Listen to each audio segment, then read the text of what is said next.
Shalom, Yeshua. First and foremost, I want to give all the praises, honor, and glory unto Yahweh, Ba'Hashem, Yahweh Shai, Ba'Hashem, Kakadash.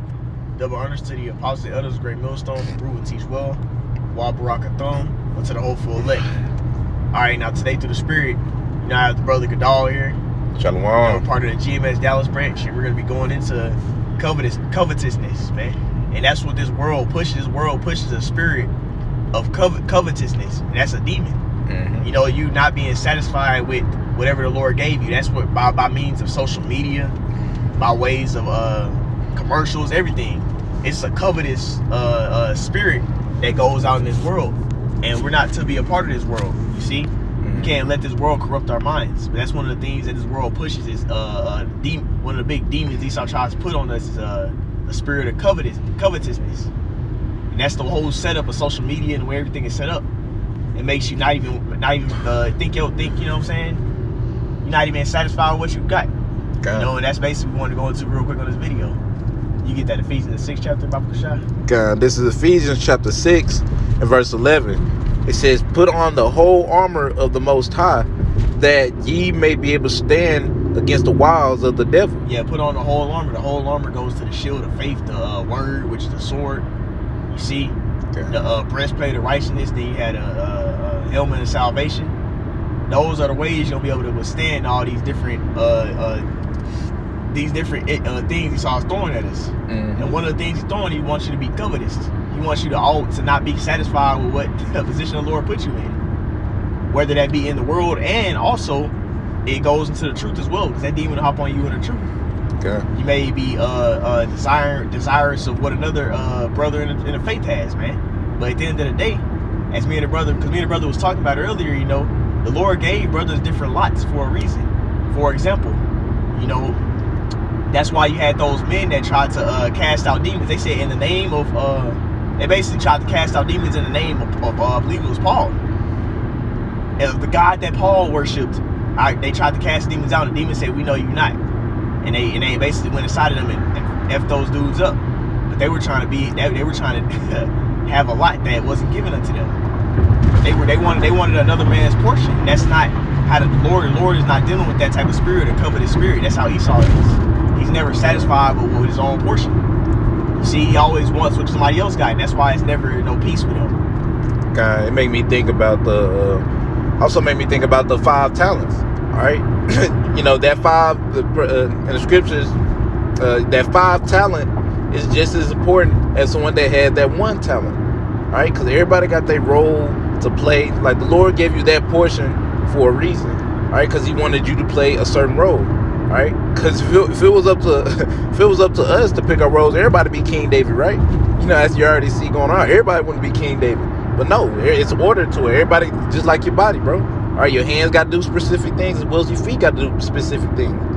All right, but it all has its own part to play. And if your body was trying to get out of order, then your body wouldn't be able to function correctly. That's why it's important to really just be content with with what the Lord gave you. All right, and on top of that, it's not like the Lord's not going to increase you from what you have already. All right, just like talk spiritually wise now, as far as like if you might not have as much money as a certain brothers or some brothers or whatever, that's cool. Be content with what you have. As long as the Lord is taking care of you, it's really all that matters. All right. That's why another example of that is that's why the Lord put a thorn in Paul's flesh. That's in that's also in, I believe, 2 Corinthians 12 chapter. He goes out, the Lord put a thorn in Paul's flesh. Now, why did the Lord do that? He tells you. It said to abase him, so that way he wouldn't get exalted. He was going to exalt himself above the church, so the Lord humbled him down. You see, so sometimes a lot of situations you might not be as good at health as the next brother. It's to keep you humble. It's for that your life, for you to stay in the truth. The Lord has it set up where He won't let you have certain things, or He might have another brother have certain things. You see, but ultimately it's all for our own spiritual journey. Because we know the scriptures, Romans 8:28, all things work together good to them that serve Yahweh Shai. So whatever situation you in, it's for your own good anyway. So some brothers, they might not have, they might not be as good at health, but it's gonna keep them humble. You see, or some brothers, they might have more money, but they're able to manage having having that and stay in the truth. The Lord gave you that much money, you maybe wouldn't be in the truth. You see, So that's the spirit we got to be in, being content. You see, not being desirous of what another man has. You see, that's why it's even the scripture in Corinthians where Paul also went into the ultimately, like, he should not say that he should be of that number. Like, I should make myself to be of that number. And it goes into, like, basically us being, like, not being desirous of another man's position or where he's at in the ministry. You see? So that's basically what we're touching into. We can go back to Ephesians. God, this is Ephesians chapter 6, and I'm at verse 12. It says, "For we wrestle not against flesh and blood, but against principalities, against powers, against the rulers of the darkness of this world, against spiritual wickedness in high places." You have all types of top high-level demons. And you see they're trying to knock us out the truth. One of the things that knock you out the truth with is envy, that spirit of covetousness, man. Mm-hmm. You wanted to have the hot seat. The scriptures say, take the low seat and let the Lord come and exalt you. He that humbleth himself shall be exalted. So that covetous spirit will try and hop on you, and you'll try and, you know, like guys were saying, like brother was saying, guys saying they're King David, or, you know what I'm saying, trying to ultimately just have the position of another higher ranking member of the body. Well, guess what? A lot of these guys that's doing that are desirous of that. The Lord messed around and gave you some type of power, and now look at you. They bugging out, going off. You see, the Lord will give you what you asked for, and you won't be able to bear it. You're not suited to be in that position. As, let's say, a head of a camp, or let's say to have a portion that brother has. Because to whom much is given, much is required. So if the Lord gave a brother a higher portion than you, that brother has to balance out. He has to do the works with that portion that he has. And if he doesn't, then the Lord will judge him for that, man.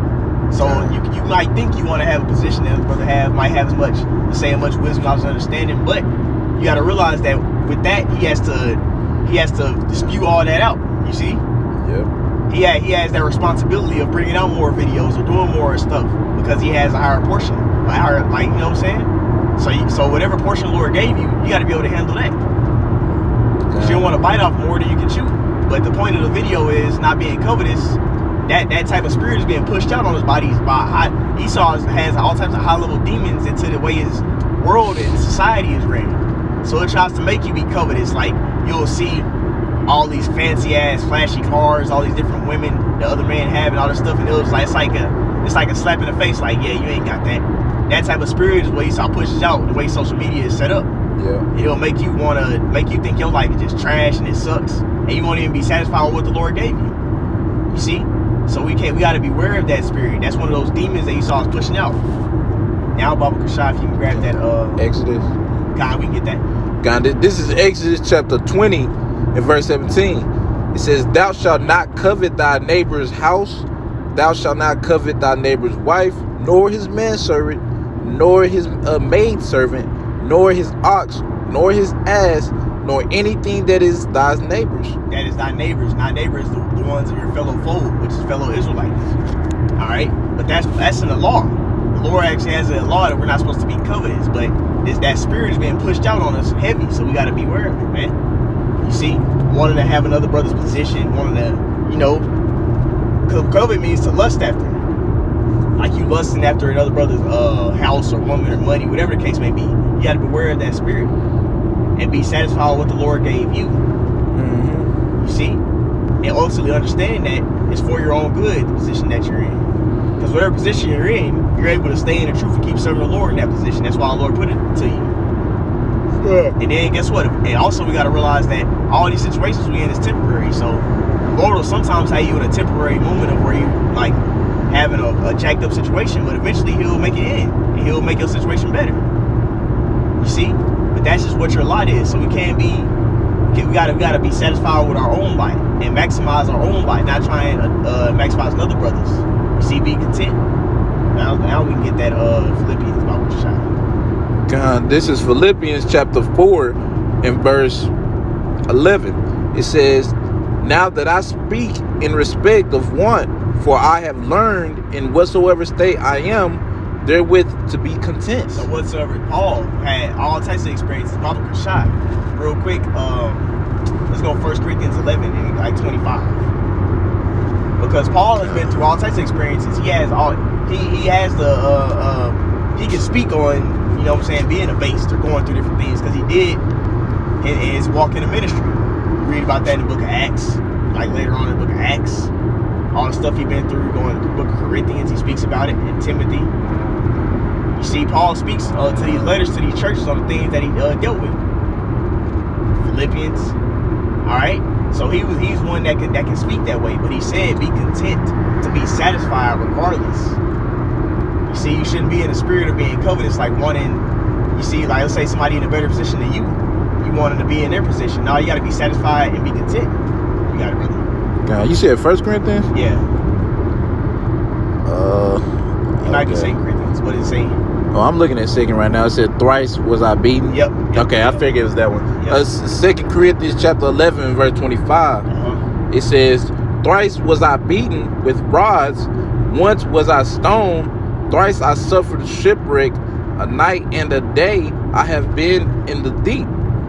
In journeyings, often in perils of water, in perils of robbers, in perils by my own countrymen, in perils by the by the heathen, in perils in the city, in perils in the wilderness, in perils in the sea, in perils among false brethren, in weariness and painfulness, in watchings often, in hunger and thirst, in fastings often, in cold and nakedness, beside those things that are without, that which cometh upon me daily, the care of all the churches. Yep. So hey, those are all things that Paul went through.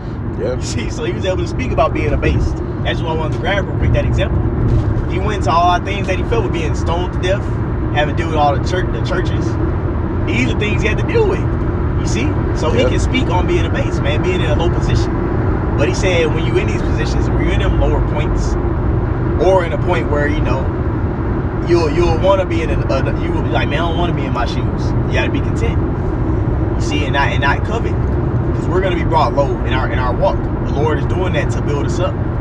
It says, King David said that it's good that I've been afflicted, because it made me to know thy statutes. Mm-hmm. So we're getting afflicted in different situations. So that spirit of covetousness of trying, you might end up like, man, probably I wish I was in a bad brother position. He ain't suffering like me or something like that. You can't be in that type of spirit, man.